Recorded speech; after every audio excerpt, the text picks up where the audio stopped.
السلام عليكم ورحمة الله. ازيكم؟ فيديو النهاردة هنتكلم عن حاجة مهمة جدا وبيجيلي عنها أسئلة كتير جدا. هنتكلم عن شريط الحرف وأنواعه. أغلب فيديوهاتي بشتغل بشريط الحرف المكوى، لأني بعمل حاجات أغلبها بيكون صغير، إنما لما بشتغل حاجات كبيرة زي غرف، زي دواليب، زي مكتبات كبيرة، بضطر إن أنا ألزق شريط حرف في مكنة. شريط الحرف المكنة ده أنا بلزقه في المصنع، وخامته بتكون PVC، بيكون قوي شوية، والتخانة بتاعته بتكون حوالي ملي. طيب أنا هوريك الفرق ما بين شريط الحرف المكوى وشريط الحرف المكنة. شريط الحرف المكوى بيكون رفيع زي ما احنا شايفين كده، وهو بيكون مصنوع من الخامة نفسها بتاعة الميلامين. بيتعمل كده يتكسر، تمام. وبيكون فيه غيرة حراري، ساعات بيحطوا غيرة اللي هو الغيرة الجيلاتيني، او ساعات بيحطوا الغيرة اللي هو الابيض، وبيكون مجفف. انت بمجرد ما بتمشي عليه بالمكوى بيسخن، الغيرة يسيح، يمسك في الخشب. تمشي عليه بخرقة مبلولة هيهدى معاك الحرارة ويجف معاك بسرعة. ده كده يبقى انت لزقت شريط حرف المكوى. شريط الحرف المكنة نفس الكلام برضو كده، بيجي نفس العرض بتاعه بيكون مختلف، يعني من اول 22 مللي لحد في 5 سم و6 سم. انما شريط الحرف المكوى بيجي من اول 18 مللي و16 مللي ساعات بيكون موجود. طيب بالنسبه بقى شريط الحرف المكنه اللي هو بيتلزق بالمكنه، ده بيكون معمول من خامه اسمها PVC بلاستيكيه، ما بيتكسرش بسهوله خالص. لازم عشان اقصه بالمقص، لكن في العادي مش هيرضى يتكسر معايا. طيب من جوه بيكون فاضي. طيب بيلزق ازاي؟ المكنه بتاعت المصنع نفسها بيكون فيها غيره حراري، غيره كده بيتجاب، بيقولوا عليه غيره حصى او حبوب، يعني حبوب كده شبه الغيره الحصى، وبيتحط في المكنه. بيخش على زي حاجه كده سخنه، بيبدا يسيح جواها، ويبدا الاكس بتاع المكنه نفسه ياخد الغيره ويوديه للشريط ويبدا يلزق فيه، وتطلع من الناحيه التانيه متشال منها الزيادات ومتلمعه ومتصنفره. كل ده بيحصل في المكنه. طبعا المكن بتاع شريط الحرف ده بيكون كذا مرحله، يعني في مرحلتين، في 3، في 4، في لحد 7 و8 مراحل. هسيب لكم فيديو بيشرح المكنه دي ازاي بتشتغل يعني في المصنع. انا كنت مصوره قبل كده فيديو قصير يعني، تمام. وبيجي بنفس الشكل ده. في نوع تالت بقى من شريط الحرف بيكون مش متوفر في السوق كتير جدا، بس انا الحمد لله يعني عندي، وساعات لما بلاقيه بجيبه. ده بيبقى شريط حرف بيتلزق بالمكوى في غيرها، وفي نفس الوقت PVC، يعني PVC زي بتاع المصنع بس بيتلزق بالمكوى وبيكون فيه غيرة مجفف. ده بيتلزق ازاي بقى؟ ده ما ينفعش يتلزق بالمكوى دايركت، يا تهدي درجة الحرارة بتاعت المكوى على الآخر وتمشي واحدة واحدة، يا إما بتحط غطرة أو قطعة قماش. نيجي بقى لشريط الحرف PVC اللي هو الأهم حاجة وأنضف حاجة وأقوى حاجة. أنا دلوقتي اشتغلت شغل في المصنع، واتبقى عندي مثلا وش درج لسه هيتأثر منه ملالي، وعايز ألزقه شريط حرف. بجيب معايا حبة من المصنع عشان ابقى الزقهم عندي. انا بلزقهم بايه بقى؟ في طريقتين.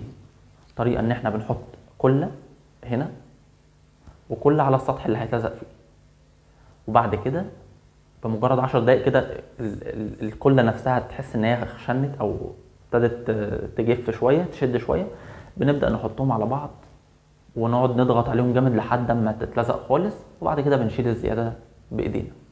تشيلها بقى بقطر، تشيلها بالمقشطة زي اللي انا بستخدمها، تشيلها باي حاجة عندك هتشيل.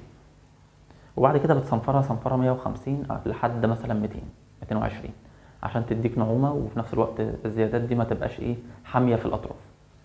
طيب في طريقة تانية كنت بعملها، ان انا بجيب غيرة عادي، غيرة الاحمر او غيرة ابيض، وبدهن الاطراف، وبعد كده بحط شريط الحرف وببدأ اثبته بالتيب. هسيب لك فيديو برضو انا كنت شارح الطريقة دي قبل كده، وعلى فكرة الطريقة دي كويسة جدا زيها زي بتاعة المصنع، بس بتاعة المصنع اسهل لان انت بتدخل الخشبة بتطلع من الناحية التانية لازقة، والغيرة هناك حراري فبيجف بسرعة. انما الغيرة التاني بيقعد طبعا بقى حوالي يوم عبال ما يجف، وانت بتبقى لازقه بالتيب، وبعد كده بتشيل التيب وتبدأ تشيل الزيادة، فبياخد منك وقت يوم كامل عبال ما تخلص الجزء ده. نيجي بقى لأسعارهم. أسعار شريط الحرف اللي بيتلزق بالمكوى أرخص حاجة، بيبدأ تقريبا اللفة من أول 100 جنيه. طيب عندنا بقى شريط الحرف الوسط اللي هو بيبقى PVC بس بيتلزق بالمكوى، ده ممكن تلاقي اللفة نفسها عاملة في حدود 150 ل 170 جنيه على حسب طبعا التاجر، وفي نفس الوقت بتكون اللفة عموما 50 متر. نيجي بقى لشريط الحرف PVC اللي هو بيتلزق في المصانع بالمكنة، ده ممكن توصل اللفة لو 50 متر بس ممكن توصل ل 300 جنيه أو 350 جنيه. كده احنا قلنا الثلاث انواع بتوع شريط الحرف، سواء المكوة او البي في سي اللي بيتلزق بالمكوة او اللي بيتلزق في المصنع بالمكنة.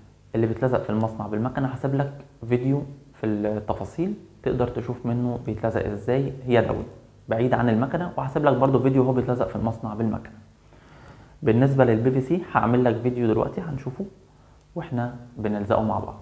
وبالنسبة للمكوة احنا شفناه كتير جدا وهو بيتلزق وطريقته سهلة جدا، هو بس الفكرة الجديدة اللي هو شريط الحرف البي في سي اللي بيتلزق بالمكوة. تعالوا بقى نشوف ايه الفيديو. هنبدأ نجرب شريط حرف البي في سي اللي بيتلزق بالمكوة دايركت، وطبعا المكوة لسعته وساح مننا زي ما انتوا شايفين. طب الحل كان ايه؟ ان انا هجيب قطعة ورق اللي هو الورق الكرافت او ورق الزبدة زي ما بيقولوا كده، بس انا هجيب ورق كرافت لان هو متوفر عندي بغلف بيه. وجبت حتة وجربتها والنتيجة كانت كويسة جدا وما اتلسعش مني ولا ساح مني، والنتيجة بصراحة كانت تحفة. هنبدأ نمشي عليها وبعد كده نشيل الورقة وننشفها بقطعة القماش المبلولة عشان نهدي الحرارة ويجف معانا بسرعة. طبعا لو حضرتك وصلت للجزء ده من الفيديو يبقى ان شاء الله الفيديو عجبك، فما تنساش بقى تدعمنا بلايك وتقولي رأيك في كومنت لان رأيك يهمني. ولو حضرتك اول مرة تشوفني على يوتيوب ما تنساش تشترك في القناة وتشغل الجرس عشان يوصلك كل جديد. بعد كده هنقص الزيادات بتاعت شريط الحرف وهنشيل الزيادات بالمقشطة. وبصراحة شريط الحرف البي في سي اللي هو بيتلزق بالمكوة ده لما بشيل الزيادات الاطراف بتبقى ناعمة مش بتحتاج صنفرة، ودي حاجة كويسة جدا. النتيجة ممتازة جدا.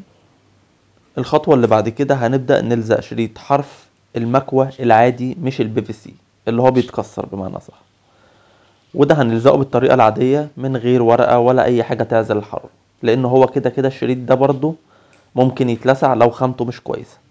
بيتلسع هنا بقى مش بيسيح، لا لما بيتلسع لونه بيتغير، فاحنا نخلي بالنا من درجة الحرارة واحنا برضو بنلزق شريط حرف المكوة ده. هنمشي بالمكوة عادي وبعد كده بنحط قطعة القماش المبلولة عشان تهدي معانا الحرارة ويجف بسرعة. بالنسبة لشريط حرف المكنة هسيب لك الفيديو في الوصف وانا بلزقه مانوال عندي في الورشة مش في المكنة. وبكده نكون وصلنا لنهاية فيديو النهاردة، اتمنى تكونوا استفدتم وان شاء الله الفيديو يكون عجبكم، ونتقابل في الفيديوهات الجاية على خير. سلام عليكم.